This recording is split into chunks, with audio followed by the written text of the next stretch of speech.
नमस्कार. माझ्या अंतरंगामध्ये मी प्रमिला आपणा सर्वांचे मनपूर्वक स्वागत करते.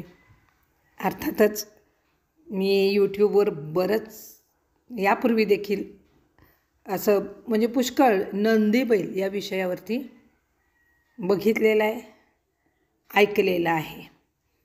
तर मला अचानकच नंदी बैलाचं दर्शन झालं. म्हणजे आता आमची शाळा ज्या गावात आहे ते गाव म्हणजे इतकं छोटं आहे. खचून एक गल्ली आणि दुसरी एक गल्ली आहे, ती म्हणजे त्या गल्लीला चार पण घरं नाहीत व्यवस्थित.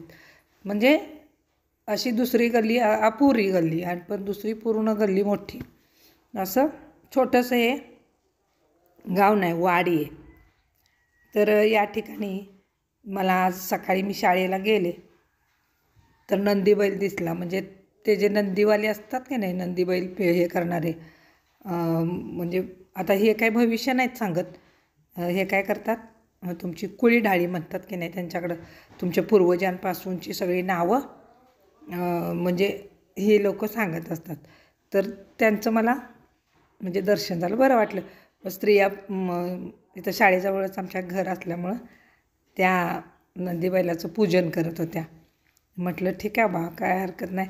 मग तेवढीच मी संधी एका मिनटाचा तिथला एका मुलाजवळ व्हिडिओ म्हटलं करून दे रे मला एवढंसा. मग तिथल्या एका मोठ्या मुलानं तिथले काही 4 म्हणजे बाईट्स मला घेऊन तो व्हिडिओ म्हटलं कसं आपल्या चॅनेलवर टाकता येतील.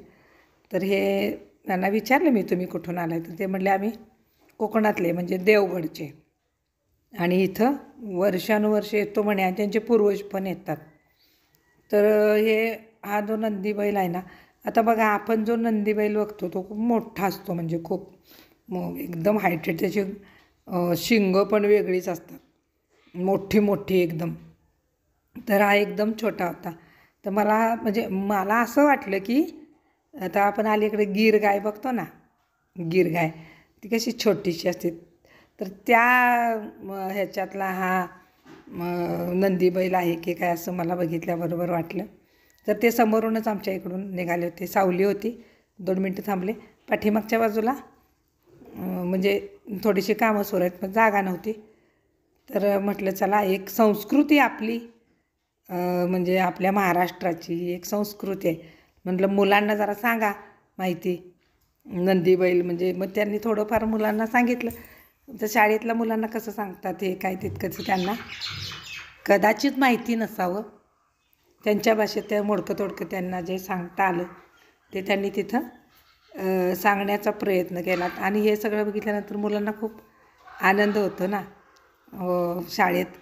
तर हा एक आपल्या संस्कृतीचा भाग म्हणून मी ते 2 मिनटं तिथं सावलीला आलते. तर म्हटलं मुलांना बघा म्हणजे ह्या असं नंदी बैलाला कसं सजवतात, किंवा त्याच्या गळ्यामध्ये कवड्यांची जी माळ असते त्याला कवड्या म्हणतात.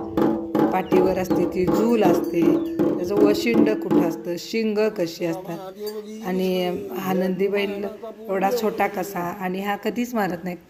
आता मुलांना मी म्हटलं नंदी बैल कधी मारत नसतो, तो एकदम शांत असतो. मुलं म्हणाली शंकराच्या समोर असतो ना, म्हणून देवाचा आहे ना तो, म्हणून शांत असतो. तर असे एक विशुद्ध भावना मुलांच्या मनात शुद्ध, म्हणजे जिथं अजून कुठल्याही प्रकारचे ओरखडण्याचे संस्कार त्यांच्यावर. तर हे मी नंदी बैलाचं छोटेसे बाईट्स तिथं घेतले, मला बरं वाटलं. आणि म्हणजे त्यांची संस्कृती जाणून घेण्याचा प्रयत्न केला. बऱ्यापैकी यूट्यूबवर नंदी बैलांची माहिती बघायला मिळाली. आणि ह्याच्यापेक्षाही खूप म्हणजे मोठे तगडे असे उंच उंच नंदी बैल आपण लहानपणी पण बघितलेत, आणि अजूनही काही ठिकाणी ते आपल्याला बघावयास मिळतात. मग ते गेले आमच्या इकडूनच शाळेच्या समोरून. परंतु नंतर मी त्यांना म्हटलं या, जर नमस्कार केला असता बरं झालं असतं, म्हणून मग काही वेळ थांबवून घेतलं. आणि असं थोडंसं मला जे माझ्या मनात भावना होत्या त्या भावनेनं त्या नंदीला नमस्कार केला. आणि म्हणजे असं हात वगैरे आपण एरवी तर दुसऱ्या इतर बैलांना आपण हात नाही लावू शकत, परंतु याच्याजवळ जाऊन नमस्कार आपण करू शकतो. आणि भक्तिभावानं म्हणजे आता त्यांचा जरी व्यवसाय असला तरी देखील मी यथाशक्ती म्हटलं काय तर देऊया म्हणून नंदीचं अगोदर पूजन केलं. पूजन झाल्यानंतर त्या बाबांना मग आता माझ्याकडं काही धान्य नव्हतं, मी म्हणजे नुकतीच शाळेत आले होते.